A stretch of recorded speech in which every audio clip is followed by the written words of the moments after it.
Budgeting, reloading, version 2.0.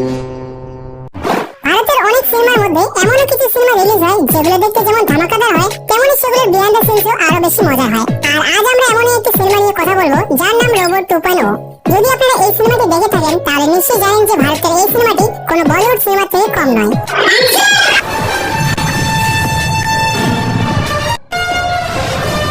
আর যেহেতু এই সিনেমাটি বানাতে 570 কোটি টাকা খরচ হয়েছে তাহলে এটা একদম পরিষ্কার যে এতে অনেক ভাঙচুরের দৃশ্য আছে। আর সেই সব দৃশ্যগুলো কিভাবে শুট করা হয়েছিল সেটাই আজ আমরা এই বিহাইন্ড দ্য সিনস ভিডিওতে দেখতে চলেছি।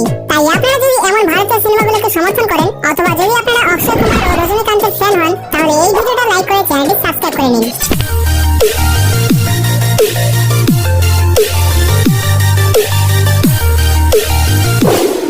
সবার প্রথমে সিনেমার সেই দৃশ্য যেখানে বশীকরণের যে 3 তলা ল্যাব দেখানো হয়েছে সেই ল্যাব আসলে পুরোটা বানানো হয়নি, বরং ল্যাবের শুধু 1 তলা তৈরি করা হয়েছিল, যেটাকে পরবর্তীতে গ্রিন স্ক্রিন ও ভিএফএক্স এর মাধ্যমে 3 তলা বিশাল ল্যাবে রূপান্তরিত করা হয়।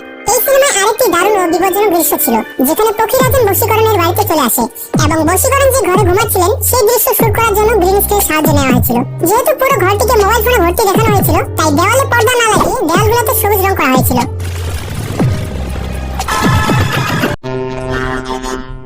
এবার সেই সিনেমার দৃশ্য দেখুন যেখানে অক্ষয় কুমারকে পক্ষীরাজন বানাতে কতটা কষ্ট ও পরিশ্রম করতে হয়েছিল।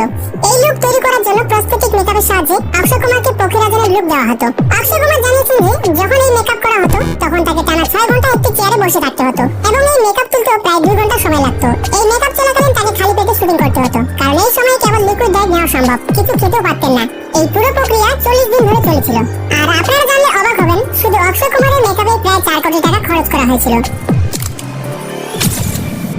এরপর সিনেমার একটি দৃশ্য নিশ্চয় মনে আছে যেখানে একটি টেলিফোন কোম্পানির মালিকের সামনে পক্ষীরাজন এসে হাজির হয় এবং সেই মালিক খুব ভয় পেয়ে যায়। এই দৃশ্য শুট করা হয়েছিল অনেক টিউবলাইট ব্যবহার করে, যেমনটা আপনি স্ক্রিনে দেখতে পাচ্ছেন। সিনেমায় একটা বিশাল ভাঙচুরের দৃশ্য আছে যেখানে পক্ষীরাজন মিলিটারির উপর আক্রমণ করে। এই দৃশ্যে যে ট্যাঙ্ক দেখানো হয়েছিল সেগুলো আসল ছিল না, এগুলো সব ডুপ্লিকেট ছিল, কিন্তু বিস্ফোরণের দৃশ্যটি একদম বাস্তবে শুট করা হয়েছিল।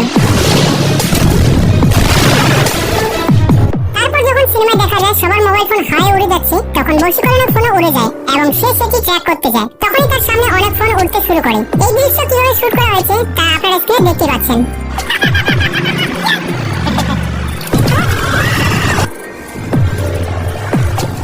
আরেকটি ভাঙচুরপূর্ণ দৃশ্য আছে যেখানে পক্ষীরাজন শহরে আক্রমণ করে, যেখানে অনেকেই ফোন কিনছিল।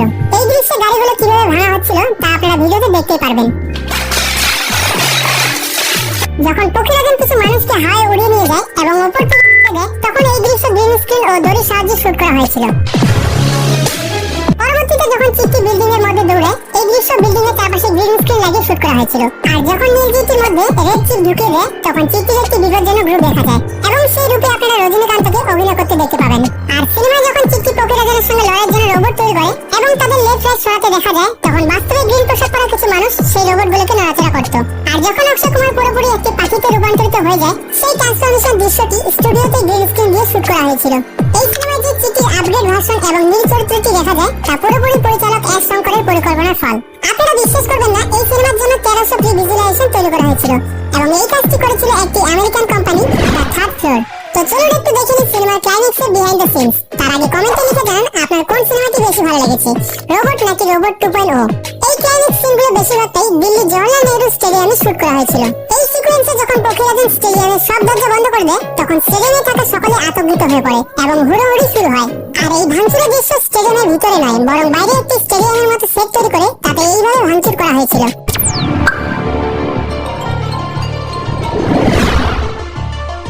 তো আজকের জন্য এইটুকুই। আপনারা নিশ্চয়ই এই সিনেমাটি দেখে ফেলেছেন কারণ এমন খুব কম দর্শক আছে যারা এখনো এই সিনেমাটি দেখেননি। ভিডিও ভালো লাগলে একটা লাইক করুন এবং সিনেমা শুটিং ও বিহাইন্ড দ্য সিন পছন্দ করে থাকলে চ্যানেলটি সাবস্ক্রাইব করতে ভুলবেন না।